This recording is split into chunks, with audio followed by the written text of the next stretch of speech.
Stħarriġ ippubblikat mill-Aġenzija Ewropea Eurofound madwar il-pajjiżi kollha tal-Unjoni Ewropea juri li l-Maltin huma t-tieni pajjiż wara l-Lussemburgu sodisfatti bl-istat tal-ekonomija. L-istħarriġ juri li 72% tal-Maltin huma ottimisti dwar il-ġejjieni tagħhom, waqt li 77% huma ottimisti dwar il-futur ta' wliedhom. Il-Maltin huma l-anqas fl-Unjoni Ewropea li huma nkwetati li jitilfu l-impjieg b'5% biss li jesprimew dan l-inkwiet. Dan meta 5 snin ilu l-ammont ta' persuni inkwetati li tilfu l-impjieg kien id-doppju ta' dak li hu bħalissa.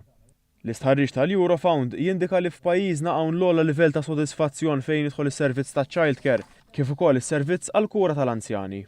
Barra minn hekk, l-istħarriġ jindika li fl-aħħar 5 snin kien innutat titjib kbir fil-kwalità tas-servizzi pubbliċi f'pajjiżna fosthom fis-sistema tas-saħħa, fit-trasport pubbliku u fil-housing soċjali. B'riżultat ta' dan it-titjib, is-sodisfazzjon fir-rigward tas servizzi pubbliċi f'Malta huwa r-raba' l-ogħla fl-Unjoni Ewropea. Skont l-istħarriġ tal-Eurofound, il-Gvern Malti huwa r-raba' gvern l-aktar fdat madwar l-Ewropa b'żieda qawwija fil-livell ta' fiduċja fl-aħħar 5 snin.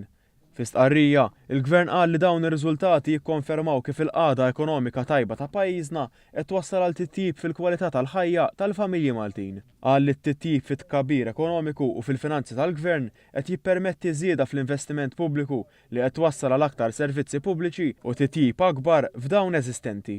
Waqt li laqa dan l-istħarriġ, il-Gvern qal li hu kommess li jkompli programm ta' ħidma li se jwassal għal futur ferm aħjar għal Maltin u l-Awċin.